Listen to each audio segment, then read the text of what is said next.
Hey, it's Dan and welcome to WatchMojo.com, and I'd like to welcome you to the very first episode of TopX, where we count down the very best that YouTube has to offer. We're starting the show off with a doozy as we're counting down the top 10 YouTube movie critics.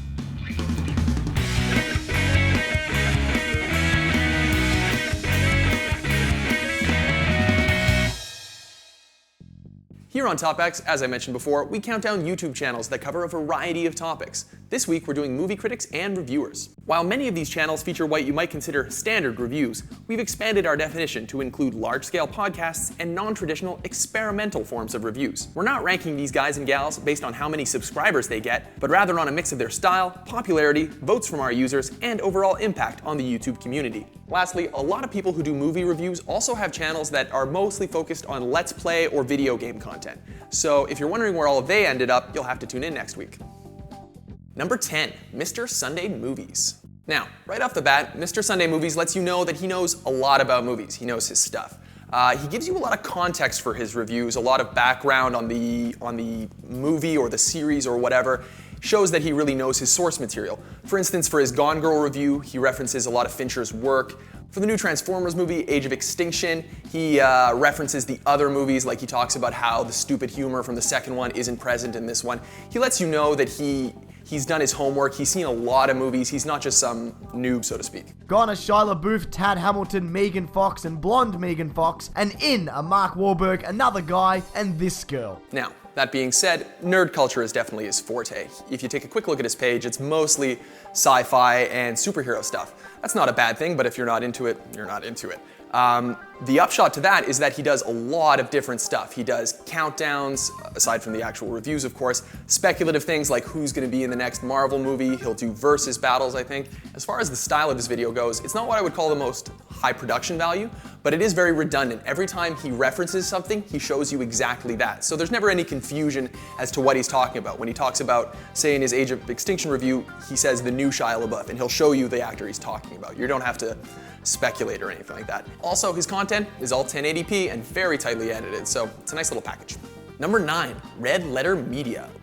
Created way back in 2004, Red Letter Media was actually the creation of Mike Stoklasa and Jay Bauman, which was not exactly a YouTube channel, but more of a film and production company. Now, these guys rose to attention when they released a 7-part review of The Phantom Menace, that is Star Wars for those of you who don't know. In this, Stoklasa showcased what is now famous, his monotone speaking voice. Nothing in The Phantom Menace makes any sense at all. It comes off like a script written by an 8-year-old. What's also notable about this is it's a 7-part series, each that's 10 minutes long. So it's about half the runtime of the actual movie. It's an extensive review. Aside from that, the bulk of their content, like their Half in the Bag show, are sort of roundtable discussions with beer. It's usually 2 or more people with a couple of beers just talking about a movie. Now, if you're an aficionado of really crappy movies, they have a Best of the Worst series, which is exactly what it sounds like. They talk about the best of the worst movies out there. Do you remember at the end when the troll's about to rape the girl, and then he sees the bug, and he grabs the bug? I'd say Red Letter Media is good for people who like to hear discussions on their movies. It's more of a podcast kind of thing, where if you like, instead of just like a is it good, is it bad, if you like to have a number of personalities talking about the movie in different ways, these are the guys for you. Number 8, Schmoes Know. Next up are the guys with the credentials. Now, Schmoes Know are actually the first YouTube channel to be certified by Rotten Tomatoes, and they're also the official reviewers for Movies.com and the Heidi and Frank radio station. Now, being reviewers with such credentials, their reviews are a lot more traditional. They offer a rating out of 5. I think it's like 3 out of 5 schmoes. And they also have a policy that they never reveal spoilers in their reviews, something that we're also quite guilty of here at WatchMojo. Despite their relative fame, they're actually probably the channel with some of the most engagement with their fans. They have a weekly podcast where they interact with people on Twitter and Facebook. The podcast is also super high production value. They have full studio, proper lighting and camera work, celebrity guests, the whole 9 yards. When you couple that with how in tune they are with their audience, it makes for a very rewarding channel to follow. Number 7, Screen Junkies. Now, these guys are actually the most subscribed channel on our list, even though by YouTube standards they're pretty young, having only been around since 2011. Their channel is split up into essentially 2 kinds of videos. The first kind is what we would call more traditional, discussions, podcasts, that sort of thing. Now, the second half of their channel is probably what you've known them for. whether you know it or not. They have these things called honest trailers, which are essentially what they call an honest trailer of a movie, where a very gruff-sounding narrator is essentially pointing out the gimmicks, the quips, the silly things, the shortcomings of the movie. From the studio that finally learned how to make Pixar movies, and the songwriting duo behind Hasadiga Ibawai, comes the feature-length music video for Let It Go, Frozen. These are very satisfying for people who have actually seen the movie already and are looking for someone to sort of make light of it or to point out the things that you've noticed in it. Now, these essentially serve as more of a de facto review. They're not exactly whether you should see it or not, is it good or bad. You have to sort of gather from what they've interjected what their opinion of the movie is. Now, I realize that these aren't exactly what you would call a traditional review. It actually helps to have already seen the movie. That said, they're also extremely satisfying. If you've seen the movie, or even if you're just interested in it, or if you already dismissed the movie as something you don't want to see, it's great because you really feel on the inside of a pretty funny joke. Number 6, the Flick Pic. So the man behind this channel is John Flickster. I'd really like to believe that's his real name.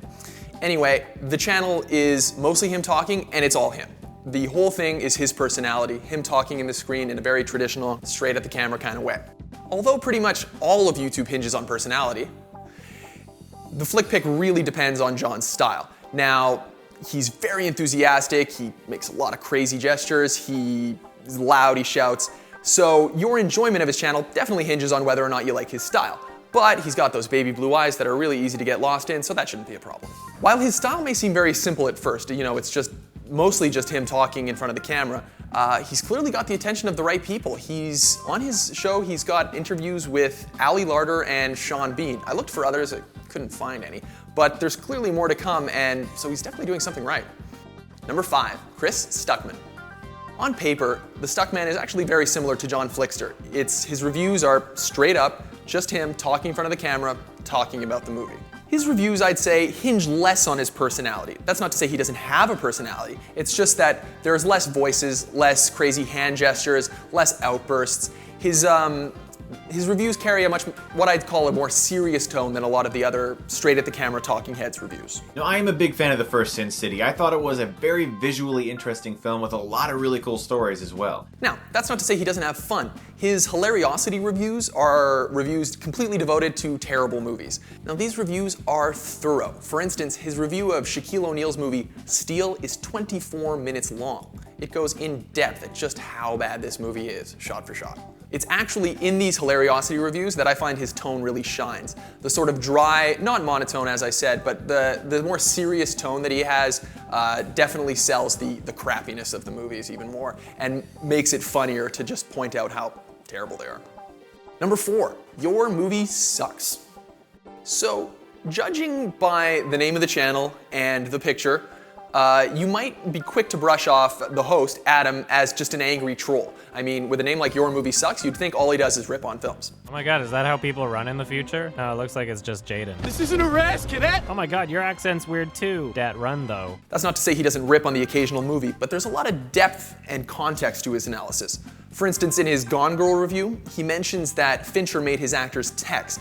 Now, this shows a keen attention to detail as a viewer and a deep understanding of the movie-making process. All this analysis is actually very nicely packaged. While other channels focus mostly on the personalities of their hosts, while Adam does have a personality that shines through, the bulk of the jokes are delivered in the editing. There's a lot of smash cuts and sound bites that really sell all the jokes and make the videos very punchy and fun to watch.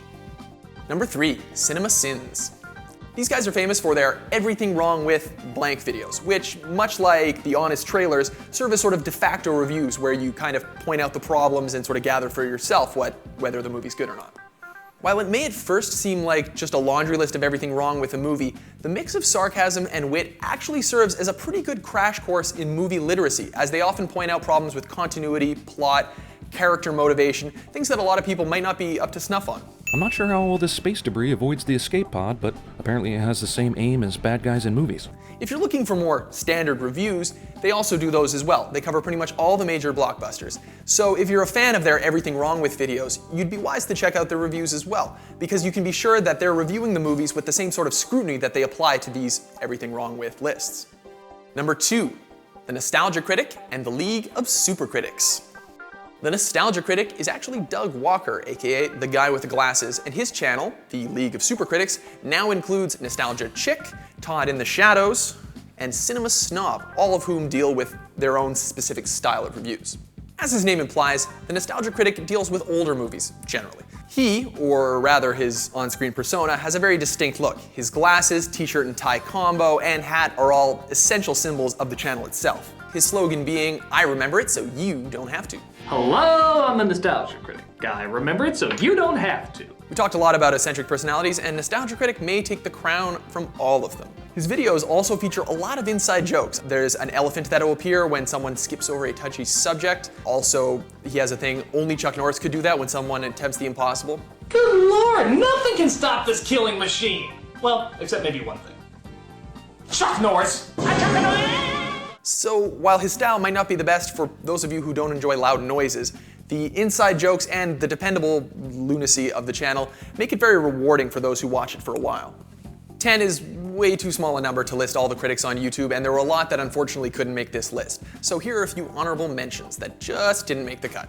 To date, X-Men: The Last Stand is still the highest grossing film in the franchise, both stateside and worldwide. Oh no, we ain't gonna review Spider-Man 2. We ain't gonna review The Amazing Spider-Man 2. It's on Blu-ray, it's on digital copy, and I watched it on a plane. When we came out of the screening, people were having an awful lot of arguments about how the thing matches up, and as Ridley Scott said there, it suggests towards Alien, but we're not there yet. At least two more. We are at least 2 movies away. Superman the movie was released across the United States and most parts of the world on the 15th of December 1978 and was a huge success for Warner Brothers. Is it? I heard that there were stories that we're going to change the ending, so people who've read the book will be surprised. And everyone who walked out said, that's the same ending as the book. Okay. Number 1, Jeremy Jahns. Despite being the top reviewer on our list, Jeremy Jahns is actually the most restrained and controlled. Just kidding, he's nuts. From the opening shot, I was like, all right, this CGI is terrible, maybe it'll get better. Nope, the CGI is completely horrible. A couple of scenes looked like it had sets, which that was cool. He speaks fast, and his editing style even cuts out all the breaths, meaning his videos are very fast, very punchy, very in your face. What's interesting about Jahns' reviews is that you always know what you're getting. They're very polished and very clean. Even though the production value doesn't seem very high, it's generally just a talking head in front of a red background. Because it's so simple and clean, it makes it look like the production value is actually probably much higher than it is. This cleaner style carries over into the length as well. His reviews are actually very short. Other guys on our list have discussions that range from 20 to 30 minutes for a single review. While there is a place for that, what's good about Jeremy's reviews is that you always know what you're getting. They're always done in about 5 minutes, usually closer to 3. All this makes for a very tight and consistent package. Great for binge watching. Well, that's it for our very first episode of TopX. We are always open to feedback, so please let us know in the comments if there's something else you'd like to see in the show, and see you next time.